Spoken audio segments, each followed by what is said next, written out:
As the incredible summer we've been enjoying here in the UK draws to a closer, soggy end, we started to see more info shared on the big games coming at the end of this year. And a little is bigger than Spiderman, with Insomniac continuing to burn that midnight oil with its third PlayStation 5 Spiderman title in as many years, sandwiching two Rift Apart releases in between, mind. Thanks to a new story trailer revealed at Comi-con over the weekend, we can delve a little further into just what delights they have in store. And this is a very short trailer and really building on the deep dive I did on IGN earlier this year. I thought there was enough here for me to spend a few minutes walking through some highlights, so let's kick off. What the hell's going on with Pete? He's not himself. Go help him. One of the big improvements and highlights in the trailer straight away is the improvement on hair, face and eye rendering, which has looked to have made significant leaps over the previous title. If we take the hair spline technology they used in previous titles, and quite impressively certainly in Rift Apart, then they've improved that significantly here. Using Mary Jane as our example, we can see that she's got a completely different hairstyle compared to the previous title, which would have been designed around the limitations of that system, and obviously the PS4 and PS4 Pro. Now, with the target being a fixed platform in the PlayStation 5, they can push the technology over and above even Rift Apart, which is clearly on show here with MJ. The old style was an artistic method to maximise quality within the budget, but although sections move and bob, the obvious card design and large polygon construction look severely dated next to the latest title. Incredibly high hair fins and splines are on show here, and fine detail in hair strands, and dare I even say it, some split ends, really stand out as a huge boost over both previous Spider-Man games. In addition, the amount of physics and movement here looks like a Timotei advert, and combined with the rich light and shadow passes that enable light to bounce across hair strands with Fresnel edges and specular shine, but also penetrate those edges with subsurface scattering in other shots. The way each section moves and sways and collides with her body and itself was also a highlight for me in the trailer, and this is up with the very best looking hair in video games. Now, it's not only MJ that sees these increases though, if less flamboyant. Both Peter and Miles have much fuller and more natural hairstyles, with hair strands flopping forward and outward, all adding to the growing up features they now have over the previous game. The fact we can see so many fully rendered characters in this scene all showing off this enhanced and much higher fidelity hair is a good sign on how well they have designed this within the PlayStation 5's hardware. I'm sure that gameplay and real-time cinematics, as we see mostly in this trailer, will have a level of detail to best manage this within the budget of the modes the game will offer, and as per my PC analysis of the previous games and my upcoming Rift Apart analysis, this was already a very demanding feature at the highest setting the PS5 runs this at on PC, and this has certainly increased over that level by a significant margin. Now, complementing the hair and face features is the improved eye rendering. Like I discussed in my previous video on the game, Insomniac always improve and iterate on their previous titles, and here they look to be building on that Rift Apart fork. With the improved hair and lighting, the eyes were also a big part of that Pixar look the game had. But it also helps in this new game, as MJ's eyes now have a more realistic parallax depth to them, with deeper and slightly larger set eyes. Refractions and reflections within them are likely using ray tracing also to reflect the world and other characters around, something which I think worked exceptionally well in the PS5 remaster in the eyes of Spider-Man's suit, as you can see here with Peter's Raimi suit reflecting the Big Apple as he's knocked off, and then his large insect eyes reflect his hands and red suit as he fires his web to safety. Now, one point to note here is all my capture is from the PS5 in its fidelity mode, as is likely the footage we're seeing here from Spider-Man 2.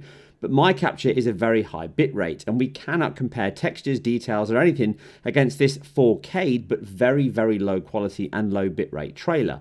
But based on the incredible materials and PBR shading the team delivered in this and Rift Apart, the final game is likely going to be making an equal, if not even greater stride in this area, which is surely another highlight yet to dig into. You don't know what you took from me.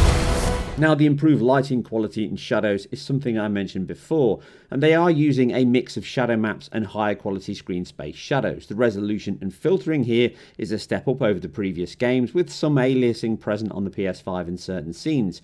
but here the amount of shadow casting light sources and improved AO does have me wondering if they have not added in some interior RT shadows during cutscenes or a ray traced ambient occlusion pass, as the depth and solidity in these sections is exceptional and really delivers that CGI offline look the game has here, and it completes what is another step forward for the team. And although I'm not rushing to say this is better than the previous showing, as the same scenes in both look almost identical, the selection of shots and shifts into gameplay here, as with Miles, certainly show off the potential and quality has been improved across the board, and I'm very keen to see more soon. This was our dream. I'm not going to lose him. The ray tracing has been the big ticket item for this generation. If not for Insomniac's standout updates for both Spider-Man games and Rift Apart, it may not have made such a big impact in the gaming world. The reflection in all three titles is exceptional, with contact hardening, noise maps used, curvature and Fresnel reflections, and a vast array of static and dynamic BVH objects on the PlayStation 5. It actually made quite a big impact on even more powerful PC hardware. Such was an impressive implementation the team delivered. The small sections of ray tracing seen here aligned with the ones in the previous trailer. We can see that they have continued to refine and improve on this. The foreground reflections of objects in the background are very good, with stochastic surface noise emulating the varied surface, microfacet bounce. It really looks good. And we saw with interiors now using RT reflections on metal pipes and more. I hope that the overall material system has been improved further, with ray tracing being factored in from the start, which wasn't the case for the previous Spider-Man titles, which itself is another boost for the team, as they can now focus on the current generation PlayStation 5 only, meaning development time and scaling can be aided due to the fixed hardware, but also improved further as no last generation or even PC hardware needs to be factored in.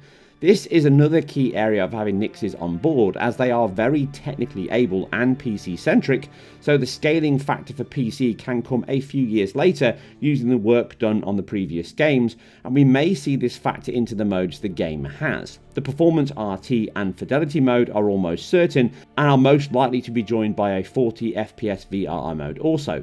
But the need to have a non-RT mode that uses SSR and cube maps for materials could be something the team decided not to include, at least for launch, as all these areas of development scope can aid both timescales and the all-important triage stage of development.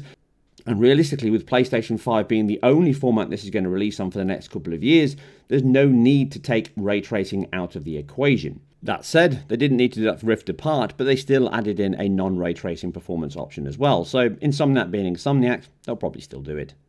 Alongside this, the core SSD and I/O subsystem can now be ramped up much further than before, which we have seen with the huge increase in city traversal speeds, and I'm sure the fade to black between interiors and exteriors in previous games will now be more seamless, if not fully removed. Something that Rift Apart demonstrated well, that they have made significant strides here, and the scope of a Spider-Man game is only going to increase on that. As such, I really am looking forward to the options and techniques the team have used here and added into the game without having to factor in any constraints of PC or last generation hardware. And as always, Insomniac rarely disappoints. I didn't know there were bears in these And woods. that was a short one, but so was the trailer, so there's not a lot here to discuss that I haven't already mentioned before. Hopefully you found it enjoyable, maybe insightful, and if you do like what I do here, remember I am self-funded and independent, so if you can help, share this video, comment down below, give it a thumbs up, all that helps. Give me a comment below on what you may want in this or future videos, and also stick around for more content coming up here and over on my Patreon account. If you want to support me, you can join me there as well. Hopefully this year will be another big one for games and new technology. There's lots to look forward to. I'll be back very soon with much more in another dimension. I'll catch you on the next one. We're going to heal the world.